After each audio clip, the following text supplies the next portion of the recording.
Saludos a todos. En esta oportunidad llevaremos a cabo la explicación de lo que se conoce como equilibrio iónico.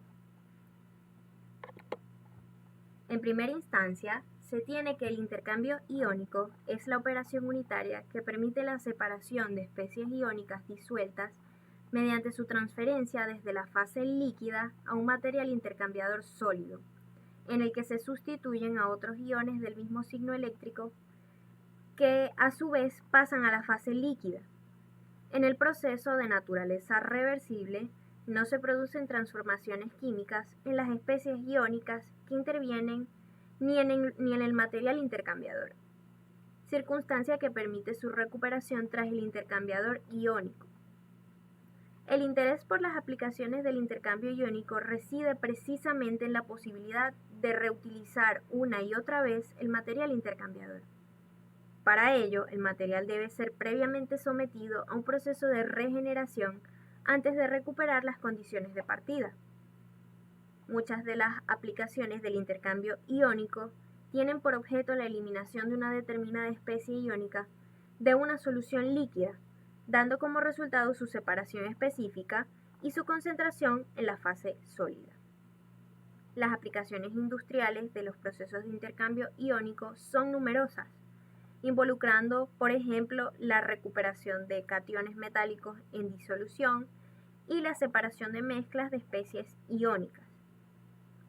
En el campo de tratamiento de aguas, los usos más habituales del intercambio iónico son los siguientes: el ablandamiento de aguas, la desmineralización de aguas, la eliminación de alcalinidad, la eliminación de amonio a bajas temperaturas, y la eliminación de aniones de ácidos fuertes tales como nitrato y sulfato.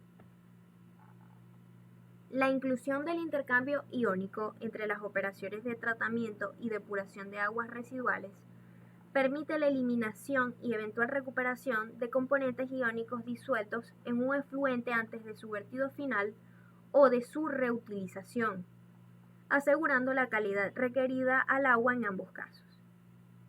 Además de aniones inorgánicos y cationes metálicos, también son susceptibles de ser eliminadas mediante intercambio iónico las formas ionizadas de numerosas moléculas orgánicas, entre las que se encuentran los colorantes solubles en agua, resistentes a los tratamientos de depuración convencionales y responsables del color que presentan los efluentes de los procesos de tinción en los que se emplean. Aunque se conocen diversos materiales de origen natural con capacidad intercambiadora, tales como humus, arcillas y zeolitas, sus limitaciones operacionales hacen que en la práctica industrial del intercambio iónico se recurra habitualmente a resinas intercambiadoras sintéticas, específicamente diseñadas para la recuperación de iones en unas condiciones de trabajo determinadas, como por ejemplo medio acuoso, temperatura, presión, pH, entre otras. Las resinas, por su parte, se presentan normalmente en forma de partículas esféricas compuestas por un polímero reticulado al que se le incorporan grupos funcionales específicos según la aplicación que se persiga. La selección del grupo funcional determinará la naturaleza de las especies iónicas con las que se puede establecer el intercambio entre la resina y la solución acuosa que la rodea. Cabe destacar que un sistema de intercambio iónico consta de una fase sólida insoluble, es decir, el material intercambiador de iones, rodeada por una fase líquida en la que se encuentra el soluto de interés que se pretende separar. El proceso de intercambio iónico se establece cuando la fase sólida incorpora dicho soluto a su estructura sin que se produzca una modificación permanente de la misma. Veamos ahora el primer ejercicio para una mejor comprensión del tema. El ejercicio nos dice que un intercambiador SBA de base fuerte se utiliza para eliminar nitratos del agua de un pozo que contiene, además de nitrato, cloruros. Normalmente el agua tiene sulfatos y bicarbonatos, pero los ignoramos en este ejercicio. La capacidad total de la resina es de 1.5 equivalentes por litro.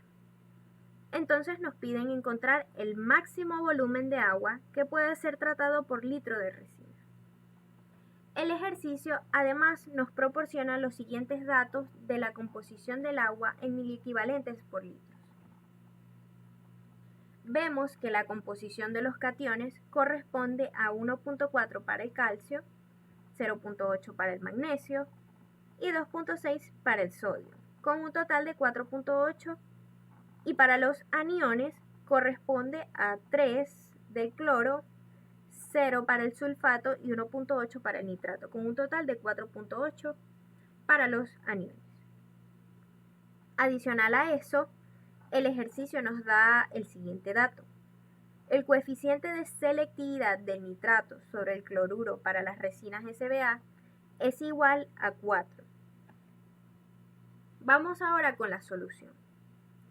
El primer paso es hallar la fracción equivalente de nitrato en la fase acuosa. Por tanto, hacemos el siguiente cálculo. Tenemos que la fracción equivalente de nitrato es igual a la composición de nitrato sobre la composición total de los aniones.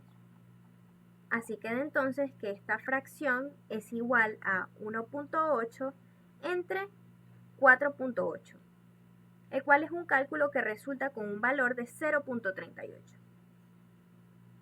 El segundo paso es buscar el coeficiente de selectividad en tablas, pero como en este caso el ejercicio lo suministra, no es necesario. Entonces el ejercicio nos dice que este coeficiente para el nitrato sobre el cloruro para las resinas es igual a 4. Como vemos, es un valor adimensional. El tercer paso es determinar la fracción de nitrato en el intercambiador iónico, el cual se encuentra en equilibrio en la solución acuosa. Contamos con la siguiente fórmula.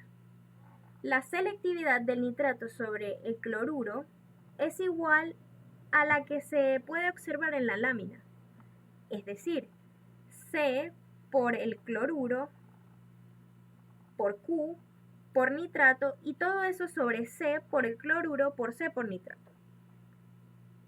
Luego, al hacer las sustituciones respectivas, se obtiene que la selectividad del nitrato sobre el cloruro es igual a 1 menos la fracción equivalente de nitrato en fase acuosa por la fracción de nitrato en fase sólida. Y todo eso sobre 1 menos la fracción equivalente en la fase sólida por la fracción de la fase acuosa. Si sustituimos ahora esta ecuación con el resultado del paso 1, nos resulta que la fracción equivalente en la fase sólida sobre 1 menos la misma fracción es igual a la selectividad por la fracción equivalente en fase acuosa sobre 1 menos la fracción equivalente en esa misma fase. Sustituyendo los valores nos queda 4 por 0.38 entre 1 menos 0.38. Entonces nos da un valor de 0.71. Para el cuarto paso debemos tener en cuenta que una vez en el equilibrio, el intercambiador iónico tendrá un 71% de iones nitrato, lo que indica que el 71% de capacidad estará ocupada por los iones nitrato. Como ya conocemos la capacidad de intercambio en equivalentes por litro, podemos calcular ahora los equivalentes por litro de nitrato en la resina o intercambiador iónico. Esta cantidad se representa como M. Así tenemos que M es igual a 0.71 por 1.5 equivalentes por litro, lo que es igual a 1.065 equivalentes por litro de nitrato. Para transformar ese valor a miliequivalentes por litro, simplemente multiplicamos por 1000 y obtenemos 1065 miliequivalentes por litro. Y el quinto y último paso consiste en encontrar el volumen de agua que puede ser tratada y en cuántos litros de agua hay esta cantidad de equivalentes de nitrato que secuestra un litro de resina. Entonces, el volumen B es igual a los miliequivalentes que acabamos de obtener en un litro de resina entre la concentración del ion nitrato que nos da la tabla, es decir, 1.8. Eso nos da un resultado de 5.92 litros de agua por litro de resina. Y con esto damos por concluido el primer ejercicio de este tema. Muchas gracias, los dejo con mi compañera. Mi nombre es Víctor Rego y voy a continuar explicando ejercicios relacionados con el intercambio iónico. Un pequeño sistema público de agua está considerado para eliminar el nitrato de su agua mediante el intercambio de iones. Los principales iones contenidos en el agua de pozo se enumera en la siguiente tabla. El caudal medido diario es de unos 2000 metros cúbicos diarios. Si se usa una resina de intercambio SBA, que significa resina aniónica de base fuerte, calcule el volumen diario mínimo de resina que se requiere suponiendo que el nitrato se elimina por completo y sea el único intercambio de aniones en la resina. Para ello se debe usar la información que se muestra en la siguiente tabla, que muestra una serie de cationes y aniones con sus respectivas cantidades en el equivalente. Para la solución, primero debemos determinar el volumen mínimo de resina requerido por día, del cual se usa la tabla que está en pantalla y se puede obtener la cantidad de intercambio iónico para una resina SBA de tipo 1, que está entre los 1 y 1.3 mil equivalentes por mililitro. Nosotros en este caso tomaremos valor intermedio de 1.2.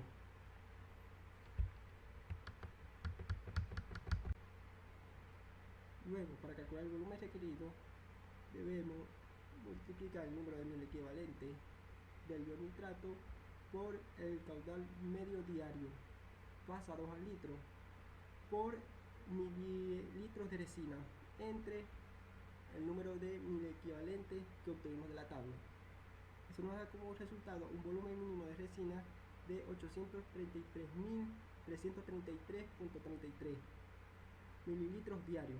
Pasamos esa cantidad a metros cúbicos y nos da como un resultado de 0.8333 metros cúbicos por día. En este tipo de cálculo es de gran utilidad cuando se necesita una primera estimación de los requisitos de resina para un cálculo preliminar.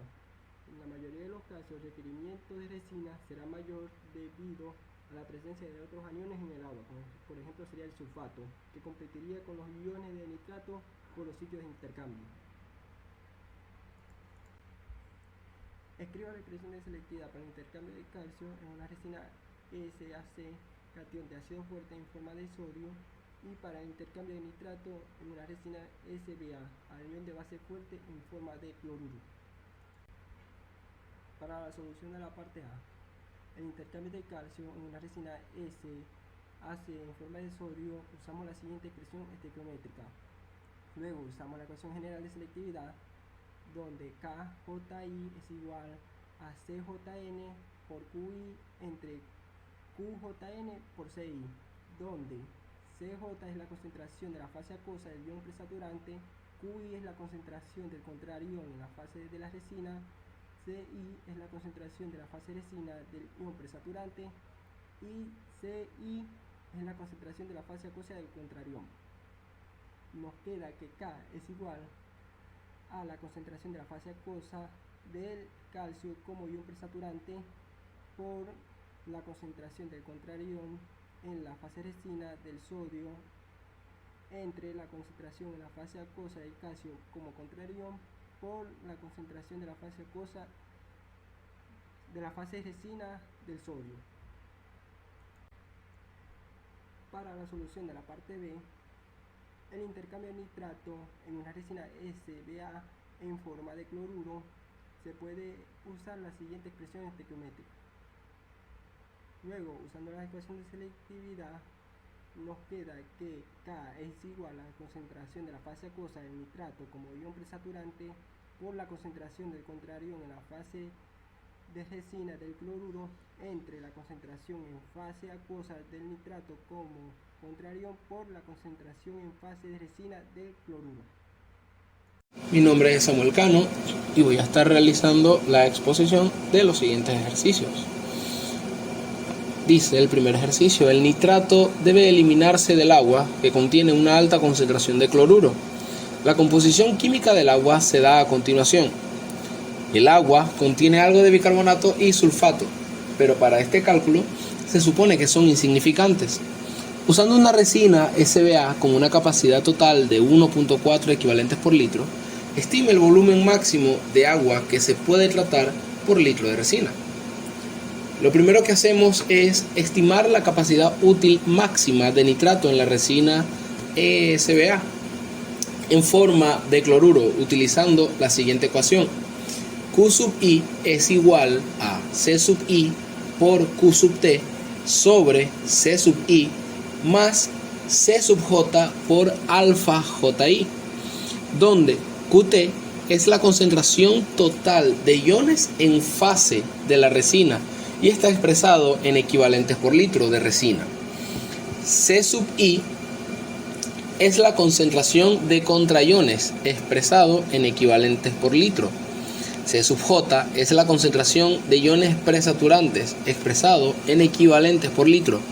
Y alfa JI es el factor de separación del ion I con respecto al ion J. Este es un término adimensional. Ahora, el factor de separación para el nitrato sobre cloruro puede obtenerse de la siguiente tabla que vemos a continuación, el cual nos da un valor de 3.2.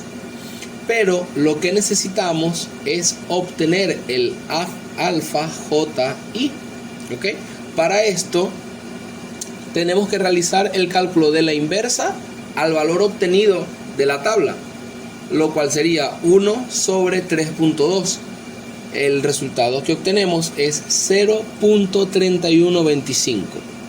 Ahora, la máxima capacidad útil de la resina para nitrato utilizando la siguiente ecuación, vamos a buscarla. ¿Okay? La ecuación que estamos viendo es la ecuación que dijimos en un inicio, ¿okay?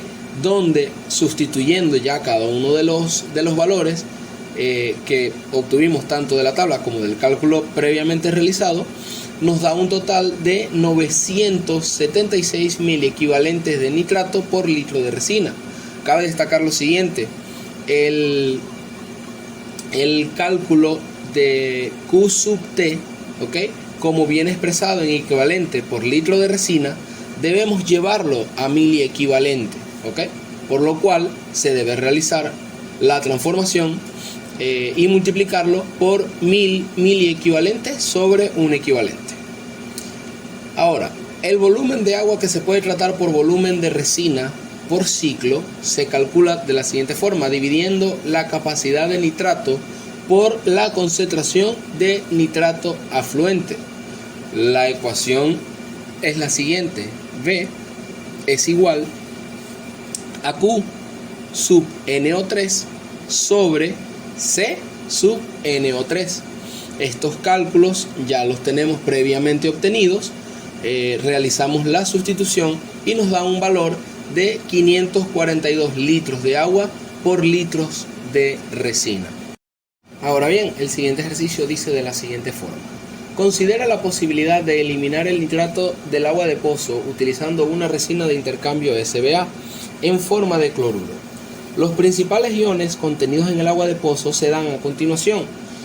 Suponiendo que el nitrato se elimina por completo de la solución, calcule el volumen máximo de agua que se puede tratar por litro de resina suponiendo condiciones de equilibrio.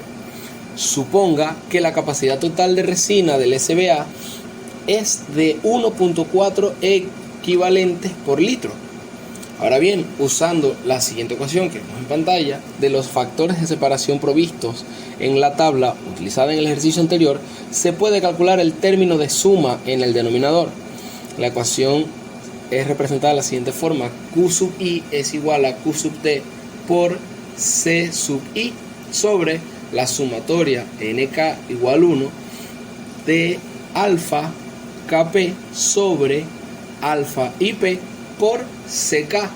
Realizando las operaciones pertinentes, la ecuación nos queda de la siguiente forma: Q sub T por C sub I por alfa IP sobre la sumatoria de NK igual 1 de alfa Kp por Ck, donde Q sub K es igual a la concentración en la fase de resina del ion K. Este es el ion presurizante cuando K es igual a J y está expresado en equivalentes por litro de resina. Alfa y K es el factor de separación del ion I con respecto al ion K.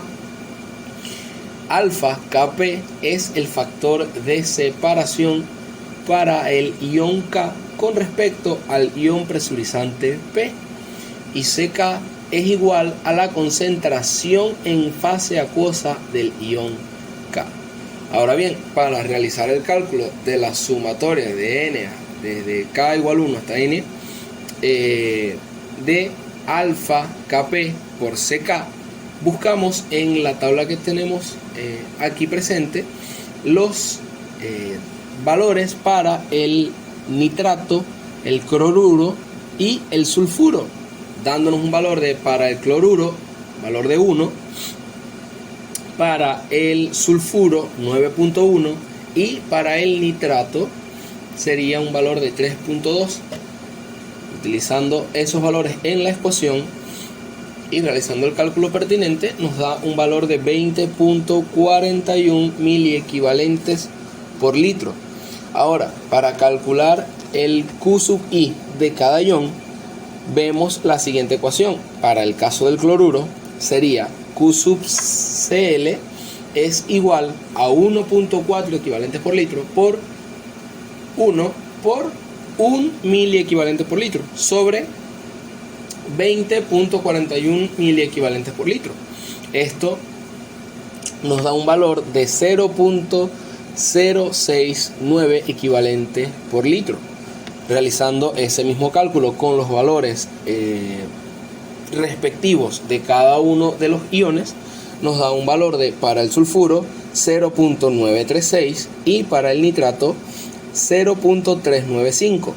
Ahora, podemos comprobar que estos valores están correctos si al sumarlos, esta sumatoria nos da igual que la capacidad total de la resina del SBA que nos suministra el enunciado. En este caso vemos que es igual, ya que es 1.4. Ahora, ten en cuenta que debido a que la concentración de sulfato es más preferida que la del nitrato, que serían 9.1 mayor que 3.2, la capacidad de equilibrio del nitrato es baja. En otras palabras, el nitrato ocupará solo alrededor del 28% de los sitios de intercambio en la resina. Además, debemos calcular la cantidad máxima de agua que se puede tratar por ciclo antes de que ocurra la irrupción de nitrato. Esta ecuación viene dada de la siguiente forma, como se puede ver en pantalla, utilizando los valores que ya hemos tenido anteriormente, y nos da un valor de 219 litros de agua por litros de resina. Un licor de fermentación libre de células contiene 8 por 10 a la menos 5 mol por litro de inmunoglobulina G. Se pretende recuperar al menos el 90% de este anticuerpo mediante absorción en una resina sintética no polar. Los datos de equilibrio experimentales se ajustan a la ecuación C sub AS es igual a 5,5 por 10 a la menos 5 por C sub A a la 0.35, también conocida como el isotermo de Freundlich, donde C sub AS es la cantidad de moles de soluto absorbido por cada centímetro cúbico de absorbente, y C sub A son los moles de soluto en fase líquida por cada litro de solución. En base a esto, ¿cuál es la cantidad máxima de resina necesaria para tratar 2 metros cúbicos de licor de fermentación en un tanque agitado en una etapa? Ok, ¿cuál es la solución? Comenzamos con que la cantidad de resina es mínima en el equilibrio. se absorbe el 90% del antibiótico, la concentración residual en el líquido es esa. Tenemos la resta de 100 menos 90, la diferencia entre 100. Dado este valor, se multiplica por la concentración, que es 8 por 10 a la menos 5, obteniendo un valor de 8 por 10 a la menos 6. Este valor es sustituido para C sub A en la expresión de la isoterma. Se tiene la carga de equilibrio de la inmunoglobulina G. Así nos quedaría C sub AS es igual a 5,5 por 10 a la menos 5 por la concentración que anteriormente calculamos, 8 por 10 a la menos 6, elevado a la 0.35, es decir, aplicando la isoterma de Freundlich, obteniendo un resultado de 9,05 por 10 a la menos 7 mol por centímetro cúbico de resina. Entonces la cantidad de anticuerpo absorbido se realiza una multiplicación de 0.90 por 8 por 10 a la menos 5 por 2 metros cúbicos por una conversión de metros cúbicos a litros, obteniendo un resultado de 0,144 moles de soluto. Por lo tanto, la masa de absorbente necesaria se calcula de la siguiente manera. Calculamos los moles de soluto anteriormente obtenidos, 0,144 por 1 centímetro de cúbico de resina entre 9,05 por 10 a la menos 7 moles de soluto, obteniendo un resultado de 1,59 por 10 a la 5 centímetros cúbicos de resina. Esto lo podemos aproximar a 1,6 por 10 a la 5 centímetros cúbicos de resina, que a su vez es lo mismo que decir 0,16 metros cúbicos, la cual es la cantidad de resina necesaria.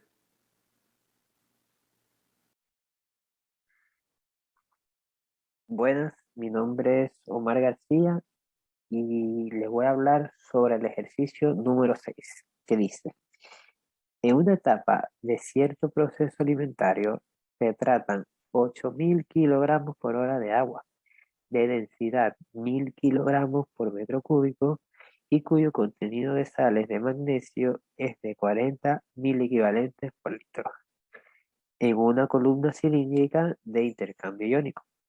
La capacidad de intercambio que posee la resina es de 15 equivalentes por kilogramo, presentando un factor de separación de 50 y una densidad aparente de 550 kilogramos por metro cúbico. La columna tiene un diámetro de 30 centímetros y contiene 25 kilogramos de resina. De estudios previos se tiene que el coeficiente de transferencia de masa es 2.5 por 10 a la 6 litros por metro cúbico hora. Si la columna opera en lecho fijo y la curva de ruptura es simétrica, determine la altura de la zona de cambio, los tiempos de ruptura y saturación y el contenido de sales de magnesio al cabo de 75 minutos de operación. Ok. Primero vamos a sacar los datos que podemos extraer de este enunciado. Primero sabemos que el flujo de agua es 8.000 kilogramos por hora, que la densidad del agua es 1.000 kilogramos por metro cúbico, que la concentración inicial de sales de magnesio es 40 mil equivalentes por litro, que el diámetro de la torre es 30 centímetros, llevándolo a sistema internacional 0.3 metros. La capacidad de intercambio es 15 equivalentes por kilogramo, el factor de separación es 50, la densidad de la resina es 550 kilogramos por metro cúbico, la masa de la resina es de 25 kilogramos, el coeficiente de transferencia de masa es 2.5 por 10 a la 6 litros por metro cúbico hora, y esto, haciendo una pequeña conversión, podemos llevarlo a unidades de tiempo, que serían 2.500 horas a la menos 1. La curva que representa la evolución de la concentración del efluente que abandona el lecho recibe el nombre de curva de ruptura, y esta, al ser simétrica, como dice el enunciado, vamos a asumir un pequeño factor y de 0.5 que lo usaremos luego para calcular los tiempos. Bueno, empezando a resolver el ejercicio, primero calculamos el caudal, que sabemos que es el volumen entre la densidad. En este caso, nos da un resultado de 8 metros cúbicos por hora. Y como estamos trabajando en una columna cilíndrica, podemos calcular fácilmente el área, que es pi diámetro al cuadrado entre 4. Y al ser el diámetro 0.3 metros, tendremos un resultado de 0.070676 metros cuadrados. Ahora, para calcular la altura de la zona de cambio, tenemos una pequeña fórmula que dice que el caudal entre el área de cambio de la zona de cambio entre el coeficiente de transferencia de masa multiplicado por el factor de conversión más 1 entre este mismo factor de conversión menos 1, todo multiplicado por el logaritmo numeriano de 19, nos va a dar la altura en la zona de cambio. Y aquí hay que hacer unas pequeñas operaciones matemáticas. Por ejemplo, si multiplicamos el área en la zona de cambio en ambos miembros, al lado derecho podremos cancelarlo en el numerador y en el lado izquierdo nos queda el área por la altura. Y como podemos ver abajo, con la pequeña fórmula de que la altura es el volumen en la zona de cambio entre el área, hacemos una pequeña sustitución y podremos obtener la ecuación final para obtener el volumen en el cambio, en la zona de cambio. Sustituyendo los valores que los tenemos todos, tenemos el caudal que lo calculamos anteriormente, coeficiente nos lo da el ejercicio y el factor de separación que es 50, podemos obtener un volumen en la zona de cambio de 0.0098 metros cúbicos. Pasamos a la siguiente diapositiva. Y si nosotros queremos obtener el área la altura de la zona de cambio, que es lo que nos pide el enunciado, simplemente tenemos que dividir el volumen entre el área. El volumen lo acabamos de calcular y el área lo calculamos antes al trabajar con un cilindro. Y obtenemos una altura de 0.1387 metros. Esto es lo que nos pide el enunciado, pero si nosotros queremos saber la altura total de la columna que es alcanzado por la resina que lo ocupa, podemos calcular el volumen total, que sería la masa de la resina entre su densidad. Y este valor lo vamos a dividir con la fórmula que acabamos de usar, lo vamos a dividir entre el área de la columna. Y obtenemos una altura total de 0.643 metros.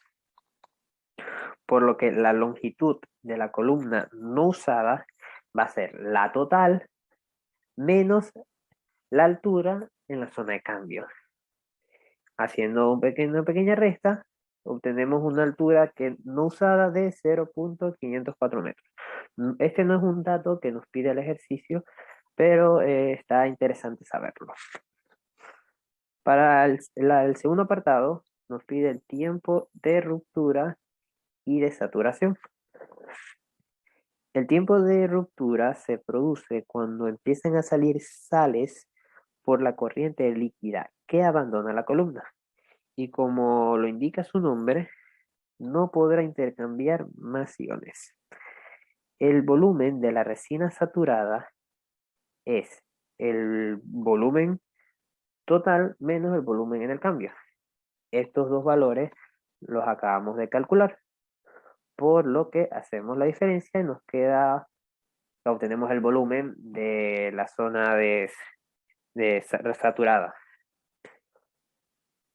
Luego, la cantidad de iones que han entrado en el tiempo de ruptura han quedado retenidos en el volumen de la resina saturada y en la zona de cambio. Ahora se efectuará un balance de materia a la entrada de la columna en equivalentes para hallar el tiempo de ruptura.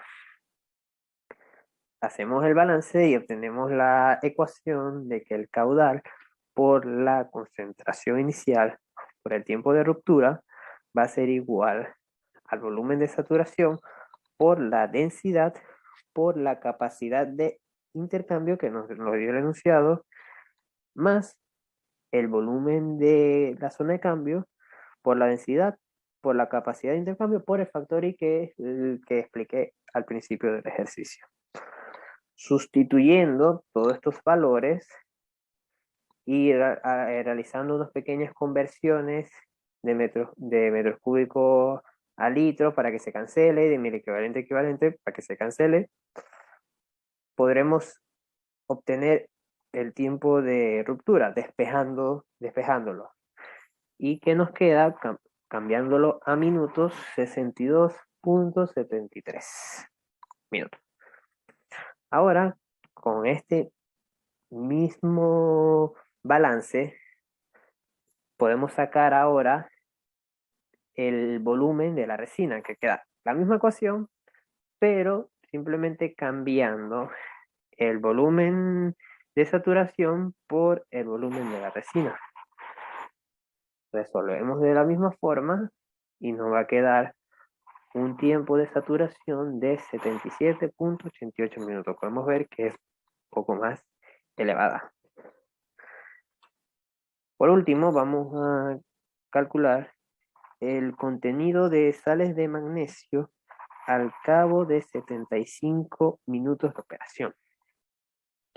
La concentración de la corriente de agua a la salida de la columna al cabo de 75 minutos se obtiene interpolando entre los tiempos de ruptura y saturación. Si utilizamos la fórmula que podemos ver, vemos que la concentración va a ser igual a la concentración inicial, que multiplica a 1 menos el tiempo de saturación menos el tiempo de operación, entre el tiempo de saturación menos el tiempo de retención. Todos estos tiempos ya los tenemos. Simplemente nos toca sustituirlos y calcular. Y nos daría un total de 32.296 miliequivalentes por litro. Aquí, como nosotros podemos ver, nosotros teníamos inicialmente 40 y ahora pasamos a 32, por lo que aproximadamente se estarían reteniendo 8 miliequivalentes por litro. No exactamente 8, pero es muy cercano a 8. Y con esto concluye el ejercicio número 6. Gracias. Un saludo a todos, mi nombre es Christy Lewis y yo presentaré el ejercicio número 8. El enunciado dice que se va a utilizar una resina sintética intercambiadora de iones en forma de perlas para obtener y concentrar el cobre en una solución de desecho diluida. La alimentación contiene sulfato de cobre en una concentración de 20 miliequivalentes de cobre por litro. Se va a tratar un flujo de 37.850 litros. Se planea un sistema continuo donde la solución que se va a tratar y la resina regenerada van a fluir a contracorriente a través de una torre vertical, en donde el 99% del cobre de la alimentación se va a intercambiar. La resina se va a regenerar en una segunda torre por contacto a contracorriente con ácido sulfúrico.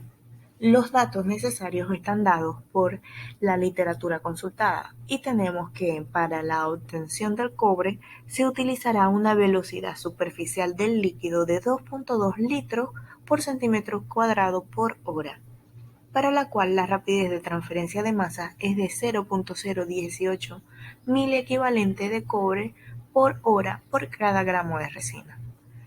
La resina regenerada va a contener 0.30 mil equivalentes de cobre por cada gramo y se va a utilizar 1.2 veces con la relación mínima de la resina y la solución. Tenemos que G es igual a los 1000 equivalentes del cobre por cada litro de solución. Este es nuestro flujo de alimentación. Y que para la regeneración de la resina la velocidad del líquido será de 0.17 litros por centímetro cuadrado por hora, para la cual la rapidez de transferencia de masa es 0.18 mil equivalentes de cobre por hora por cada gramo de resina, y el ácido se va a utilizar con una extensión del 70%. El ejercicio nos pide calcular los flujos necesarios de la resina y la cantidad de retención de la resina en cada torre. Las figuras A y la figura B corresponden a los gráficos donde se muestra la resolución del ejercicio. Tenemos que para empezar la solución, el equilibrio para el intercambio de cobre e hidrógeno del ácido está dado por la literatura y a dos niveles de concentración diferentes, que es de 20.000 equivalentes y 2.000 equivalentes de catión por cada litro. Estos se muestran en la figura A y B respectivamente. Para la obtención del cobre, tenemos que la solución de alimentación es de 37.850 litros por hora, que la concentración a la entrada es de 20.000 equivalentes de cobre por cada litro, y que la concentración a la salida ya establecimos que se va a recuperar, se va a separar en un 99%, entonces sería el 1% restante de lo que entra, lo cual queda como 0.20 mil equivalentes de cobre por cada litro. El cobre intercambiado serían de 750.000 equivalentes por hora, y X2, que es el contenido de cobre en la resina regenerada, es de 0.30 mil equivalentes de cobre por cada gramo. Tenemos que el punto C2 y X2 es posible graficarlo ya que conocemos los datos, y se grafica en la figura A para la relación mínima resina-solución a una torre infinitamente alta. La línea de operación también pasa a través del punto P en X igual 4.9 en esta figura, que corresponde al equilibrio con C1. Entonces el flujo mínimo de resina quedaría como 35.500 que multiplica 4.9 menos 0.30, y esto nos da 163.000 gramos por hora de resina mínimo. Entonces para la resina de operación, que será con un 20% de exceso o 1.2 veces el mínimo, el flujo de resina da un resultado de 195.600 gramos por hora.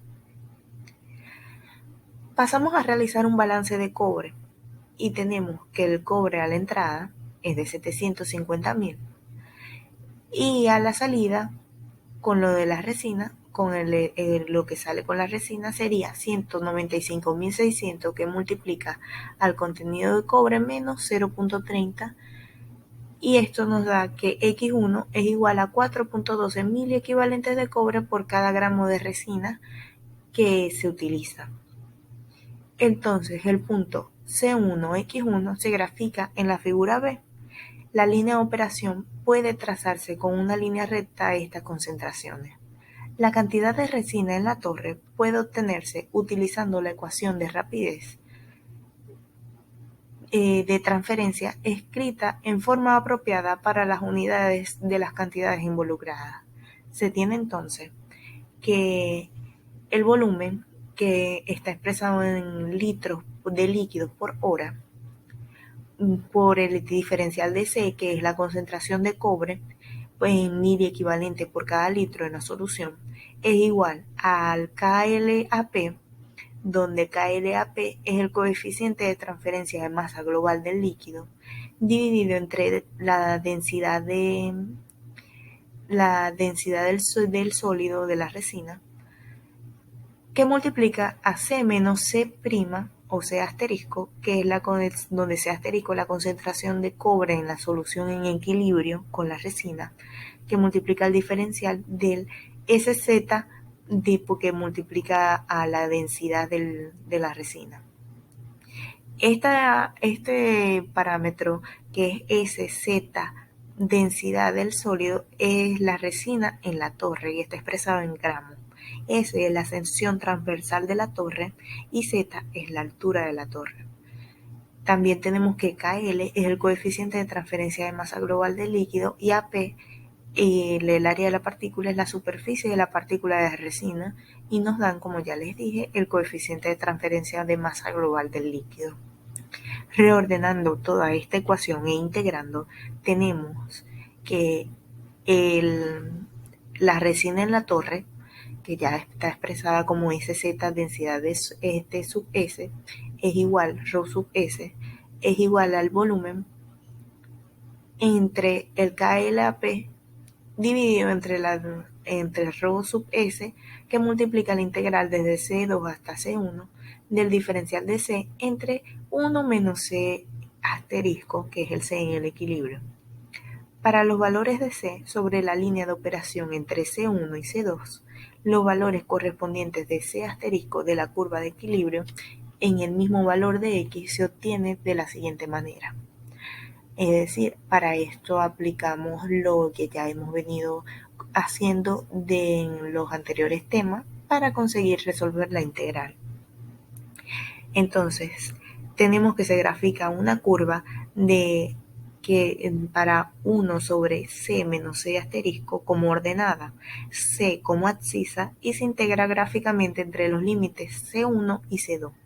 El área bajo la curva es 5.72 y dicho valor corresponde al número de unidades de transferencia o NTOL. Sustituyendo en la ecuación integrada, tenemos que la retención de resina es igual a 37.850, que multiplica el número de unidades de transferencia, que es 5.72, dividido entre 2. Y esto es igual a 108.300 gramos de retención. La recuperación de la resina en el cobre que se va a intercambiar es igual a 750.000 miliequivalentes por hora, que requieren la misma cantidad de miliequivalentes de ácido por hora. Para usar el ácido al 70%, la alimentación debe contener que esto es igual a 750.000 entre 0.7, que es el 70% de extensión del ácido, es igual a 1.071.000 miliequivalentes de ácido por hora, o 1.071.000 dividido entre 2.000 es igual a 536 litros por hora de ácido. Entonces, los puntos C1, X1 y C2, X2 se graficaron en la figura D y se trazó la línea de operación. La integración de la ecuación de rapidez de transferencia, en este caso, en que tanto la línea de operación como en el equilibrio son rectas, da la primera expresión que vemos del lado izquierdo, donde B multiplica a C2 menos C1 y esto es igual al KLAP, que ya establecimos es el coeficiente de transferencia de masa global del líquido, entre la densidad del sólido o la densidad del empaque de resina, que multiplica a la resina en la torre, a la cantidad de resina en la torre, por C menos C asterisco, en donde el C asterisco menos C es el promedio logarítmico de las fuerzas motrices en los extremos de la torre. Los demás símbolos tienen el mismo significado de antes.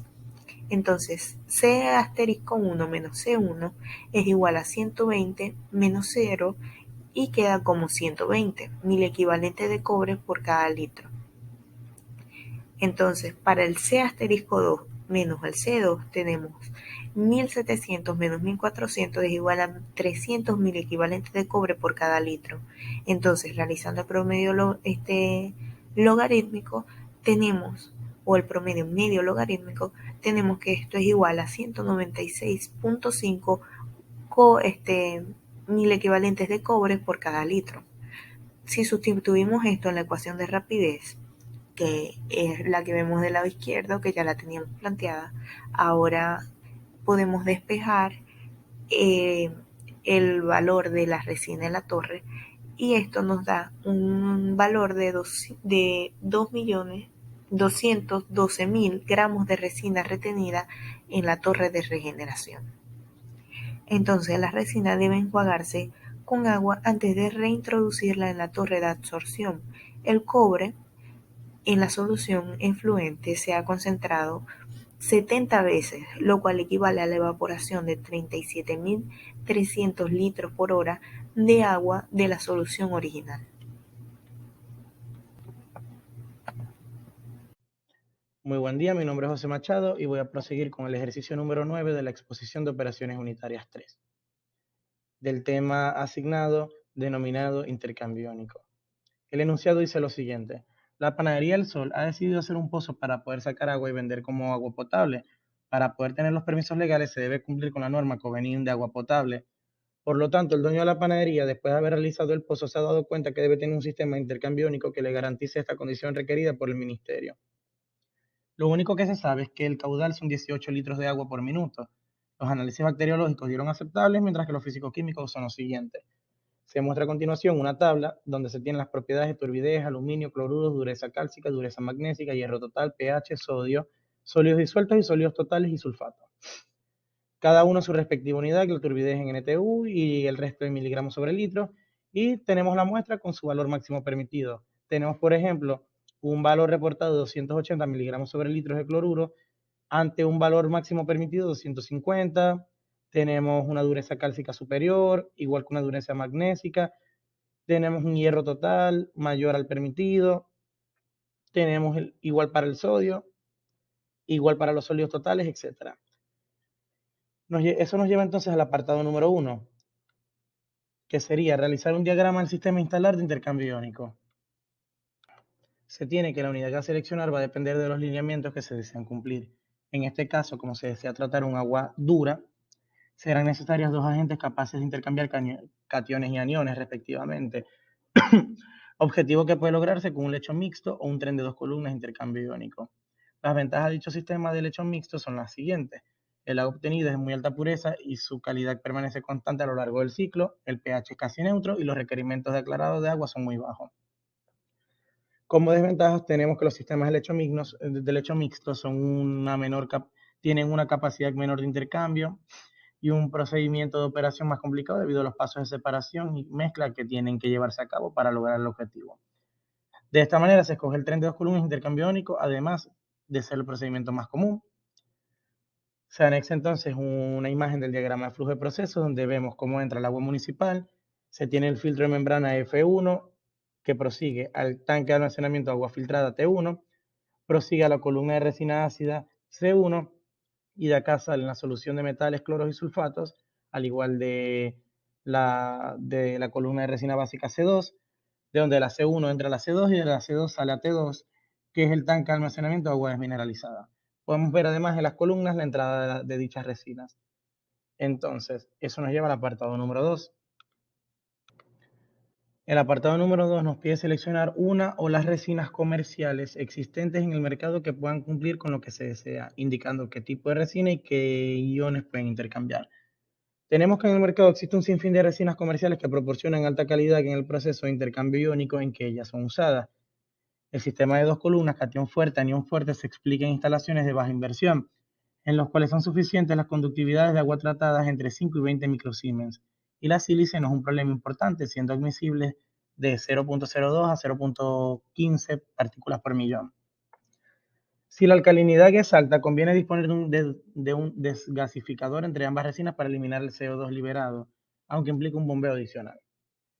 Como en este caso no se desconoce el porcentaje o la concentración de CO2 disuelta en agua, además de que no se conoce a cabalidad el presupuesto inicial, se plantea entonces el uso de las resinas fuertes, tanto ácidas como básicas.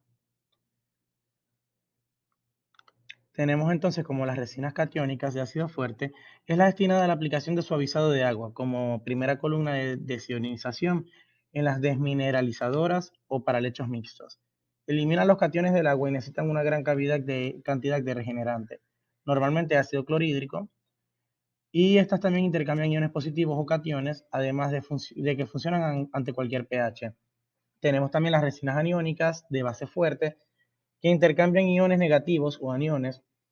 Es la destinada a aplicaciones de suavizado de agua como segunda columna de desionización en los desmineralizadores para lechos mixtos. Elimina los aniones del agua y se necesita una gran cantidad de regenerante, normalmente sosa cáustica o hidróxido de sodio. Es lo mismo. A continuación, entonces, se presenta la información de las resinas escogidas de la fábrica Purolite y distribuidas por Lentec, Water Treatment Solutions.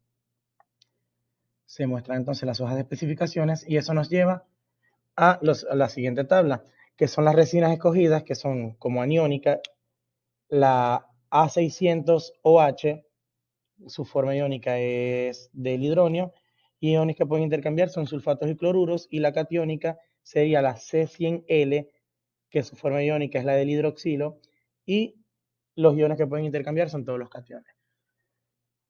Eso nos lleva entonces al apartado número 3, que es determinar el diámetro y la altura. Hay que tener en cuenta primero las ecuaciones a utilizar. Del diagrama de flujo de procesos sabemos que las columnas C101 y C102 son torres de forma cilíndrica, por lo que la altura corresponde a un cilindro. Entonces, su fórmula de altura sería altura es igual al volumen sobre pi por radio al cuadrado. Dicho volumen representa el volumen de resina y para su valor se deberá tener en cuenta su expansión y valor de holgura. Otro aspecto sumamente importante es que los fabricantes generalmente aconsejan una altura de lecho mínima para una buena eficiencia de la resina. Sin embargo, Purolite no especifica el valor en ninguna de sus fichas técnicas. A pesar de ello, en la literatura se encuentra que ese valor está alrededor de los 0.6 metros y se utilizará como referencia. Por lo que el volumen de la resina será una función de los siguientes parámetros, que será volumen es igual a la concentración de iones por caudal por duración de ciclo sobre capacidad de la resina. Básicamente podemos ver que es una relación entre el caudal y los datos físico-químicos. Para tener consistencia en las unidades se transforma el caudal a litros sobre hora, de 18 litros sobre minutos por 60 minutos entre una hora, obtenemos un total de 1080 litros sobre hora. Hallando las capacidades de la resina, tenemos que las capacidades en equivalentes sobre litros, tanto de la A600OH, que es la catiónica, es de 2, y de la aniónica, que es la C100L, es de 1.4 equivalentes sobre litros respectivamente. Ahora solo faltaría la concentración de cada ion que será intercambiado por la resina. Para tener consistencia en las unidades, estos deberán estar en equivalentes por cada litro. Estas concentraciones de intercambio serán calculadas a partir de la siguiente ecuación, o la ecuación número 3, donde tenemos la variable QI, que es la concentración del ion intercambiado en la resina, tenemos la concentración total de iones en la solución, que es Q sub T, tenemos la concentración inicial del ion en solución acuosa, que es CI, concentración del ion K en fase acuosa, que es CK, y concentraciones de separación, que es alfa PK. Estos últimos se presentan en las siguientes tablas, que son tomadas las bibliografías expuestas en la bibliografía en la parte bibliográfica del trabajo, perdón. Tenemos entonces los parámetros de alfa, Na más I, de calcio, magnesio, hierro, hidrógeno. Tenemos también los factores de separación para resinas básicas fuertes aniónicas comerciales, donde lo podemos ver para el grupo OH, el sulfato y el anión. Dado que no se tiene el valor de factor de separación para el aluminio, este no será tomado en cuenta en los cálculos. Teniendo todos estos datos y ecuaciones disponibles, se procede entonces a calcular los cálculos. Tenemos entonces que la concentración de calcio va a ser igual a 100 miligramos sobre litro por 1 gramo sobre 1000 miligramos por 2 equivalentes sobre mol por 1 mol sobre 40 gramos, cancelando todas las unidades y llevando el sistema lo más dimensionalmente posible, tenemos un igual de concentración de calcio de 0.005 equivalente sobre litro.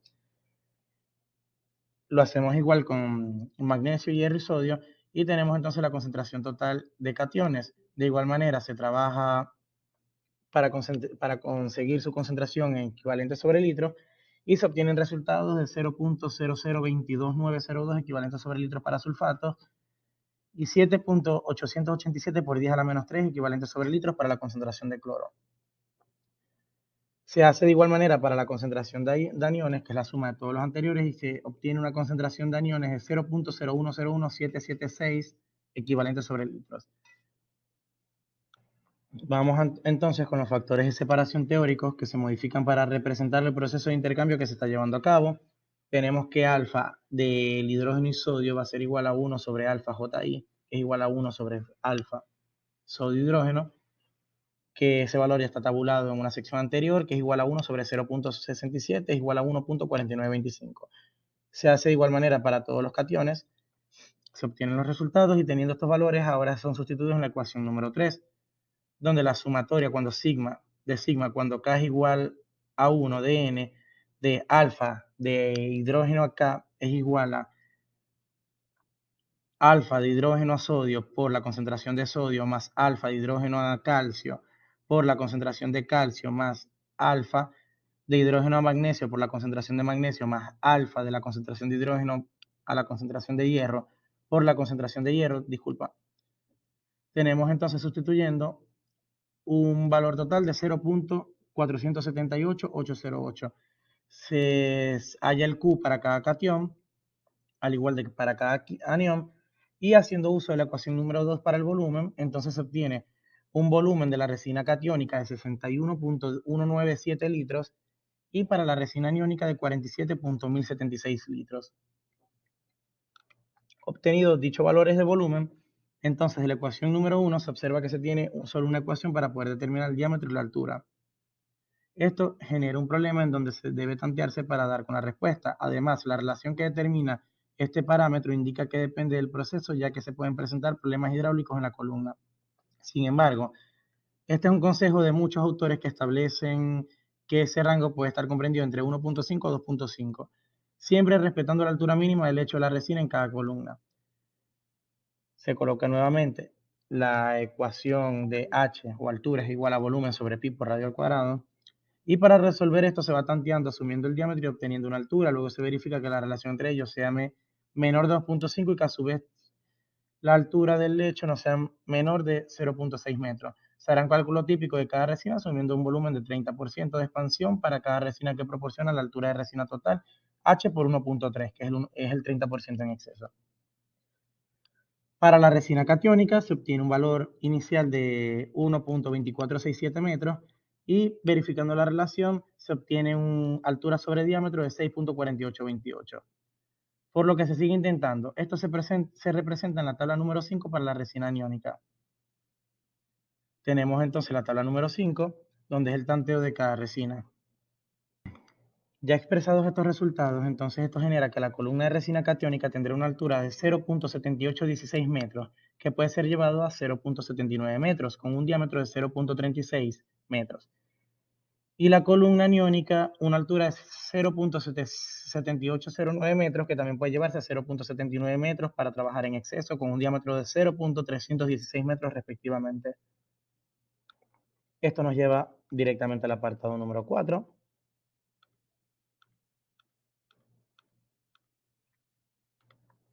Que será describir el procedimiento para la purificación del agua. A partir de la figura número 1 se puede describir el procedimiento. El agua municipal que llega a las tuberías de la panadería ingresa un filtro en su interior, que en su interior tiene una membrana de poros finos que impiden el ingreso de sólidos de gran y pequeño tamaño al tren de columnas. Al salir del filtro F1, el agua filtrada llega a un tanque de almacenamiento T1. Es necesario que exista este tanque, ya que el proceso de filtración puede ser lento y con caudal variable, por lo que el tiempo de duración del ciclo puede quedar corto para caudales variantes. Lo ideal es que se sepa con exactitud que el agua no entrará con sólidos a la columna de intercambio, ya que esto puede causar daños en el proceso y en las resinas. Luego del tanque de almacenamiento se tiene una válvula que permite el paso al tren de columnas. En este caso pasa la columna que contiene la resina catiónica C1. Durante 6 horas las resinas están en contacto con el agua filtrada, en donde los cationes son tomados por las resinas y se liberan los cationes H+. Luego de estas 6 horas es posible llevar la carga a la segunda columna denominada C2, la cual contiene la resina aniónica, y que de la misma manera las resinas entran en contacto con el agua. Acá se intercambian los iones OH. Continuando con lo explicado por mi compañero José, llegamos al punto número 5, determinar el tiempo de vida útil en base al intercambio. A pesar de que se espera ofrecer el tiempo de vida de la resina, solo se podrá hablar de la cantidad de agua que podrán tratar estas resinas, A pesar de que luego de cada ciclo las resinas no son nuevas, sus lugares activos pueden restituirse con las soluciones regenerantes. Algunas fichas técnicas proveen información acerca de cuánta agua puede tratar incluso si éstas son regeneradas apropiadamente. Se tienen valores como de 60 a 250 metros cúbicos de agua por cada litro de resina utilizada. Son propios de resinas aniónicas, mientras que este intervalo es mayor para resinas catiónicas, pudiendo llegar hasta 1000 metros cúbicos de agua. Si tomamos en cuenta el volumen de resina necesario para cada columna, se tendrá una idea del agua que cada columna podrá tratar. Por ejemplo, para la columna C1 tenemos 61.1970 litros de resina por 60 metros cúbicos mínimo de agua que puede tratarse entre un litro de resina, obteniendo así un valor de 3671.82. A su vez, si multiplicamos 61.1970 litros de resina por 1000 metros cúbicos máximo de agua que puede tratarse entre un litro de resina, obtenemos un valor de 61.197. Es decir, que prácticamente la resina catiónica podrá surtir efecto hasta un valor de 61.000 metros cúbicos de agua a tratar. El tiempo dependerá de cuánta agua utiliza la panadería por cada mes. De la misma manera se establece para la columna C2. Realizando la multiplicación, como pueden observar, se obtiene un valor de 2826.456 cuando se trata de mínimo de agua que puede tratarse. Y para cuando hablamos de un máximo, obtenemos un valor de 11.776.9. Es decir, que prácticamente la resina aniónica podrá surtir efecto hasta un valor comprendido entre 2.800 y 11.700 metros cúbicos de agua a tratar. El tiempo dependerá de cuánta agua utiliza la panadería por cada mes. Es importante hablar de los agentes que pueden disminuir la eficiencia de las resinas catiónicas y aniónicas, y que a veces puede llegar a obstruir los lechos de una unidad desmineralizada. Los agentes que atacan las resinas con mayor regularidad son los óxidos hidratados de hierro, manganeso, cobre, aluminio, magnesio, sulfato de calcio, aceites y materia orgánica en suspensión. La contaminación de las resinas aniónicas es causada generalmente por la sílice. Adicionalmente, en aquellos casos raros donde un intercambiador aniónico es el primer elemento en el sistema de intercambiadores, la contaminación por materia en suspensión y óxidos metálicos también pueden ocurrir. Continuando, tenemos el punto número 6, describir el procedimiento para la regeneración. Cuando alguno de los iones que se trata de remover aparece en el efluente de la columna intercambiadora, la resina debe ser regenerada. Para regenerar un intercambiador catiónico, se precisa de una fuente rica de iones de hidrógeno. Se usa para tal efecto ácido clorhídrico o ácido sulfúrico, siendo el primero el que dé mayor capacidad operativa, pero su uso está limitado a equipos pequeños, dado su mayor costo. Químicamente, la regeneración es posible debido a la alta concentración de hidrógeno en la solución regenerante, pero dado que las resinas son fuertemente ácidas, el efluente regenerante contiene mucho ácido sin reaccionar, que podría ser reciclado para mejorar su utilización. Se ha encontrado que la concentración óptima de ácido está entre 4 a 5% en peso. Con el ácido sulfúrico se presentan problemas de precipitación de SO4, alcio, y por ello se siguen procedimientos especiales para la regeneración. En cambio, el ácido clorhídrico puede emplearse en cualquier concentración entre 4 y 10%, ya que no forma ningún cloruro insoluble. Con el calcio, magnesio o sodio, la concentración de ácido clorhídrico escogido variará de acuerdo a los cationes que predominan en el lecho agotado. Si el sodio es el mayor constituyente, se usan concentraciones del 4 al 5%. Si el calcio y el magnesio predominan, se usan concentraciones del 8 al 10%, dependiendo de la cantidad de dureza del agua que se está tratando. Para lograr una regeneración eficiente, normalmente se debe agregar al ácido en un 200% a 300% de exceso sobre el teóricamente requerido. La regeneración de las resinas aniónicas fuertemente básicas se hace utilizando una base fuerte. Generalmente se usa el hidróxido de sodio. Esta consiste en el reemplazo de los iones intercambiables por oxídrilos de la fuente alcalina. Las resinas fuertemente básicas están altamente disociadas y no presentan una gran afinidad por los iones oxídrilos. La regeneración solo es posible debido a la alta concentración de la soda cáustica, la cual da la necesaria fuerza directora para volver la resina de la forma hidróxido. Debido a esta poca afinidad de la resina por los OH, la regeneración de las resinas fuertemente básicas no es completa, quedando una buena porción del regenerante sin utilizarse. Estas soluciones deben ser preparadas con antelación y ser inyectadas por separado en cada columna. En la figura número 1 se muestra que estas son ingresadas desde el fondo de la columna de tal manera de facilitar la fluidización. Por el tope saldrán y ambas corrientes deben manejarse con extremo cuidado, ya que presenta contaminantes altamente peligrosos. En este, al pasar el regenerante de abajo arriba, se fluidiza el lecho de intercambiador, de manera que se aumenta la superficie de contacto, la regeneración es más rápida y se necesita menos volumen regenerante. Continuando, llegamos al punto número 7, determinar cómo afecta la regeneración al tiempo de vida útil. Las soluciones regenerantes aportarán mayor tiempo de uso a las resinas, ya que estas soluciones repondrán los sitios activos, permitiendo el intercambio de iones. Lamentablemente hay factores que salen de nuestras manos, por ejemplo, cuando ocurre la ruptura del cuerpo cristalino de múltiples resinas, será imposible regenerar su forma pasando entre ellas la solución. Siguiendo la idea de regeneración, solo repondrá gran parte de los iones que son necesarios para el intercambio iónico. Más allá de eso, se tendrá que cambiar la resina para cumplir con la calidad de agua deseada. Es importante tener en cuenta que la vida útil de la resina puede ser muy corta si se hace pasar a través de ella aguas con gran cantidad de partículas en suspensión, las cuales pueden tapar. Gracias por su atención.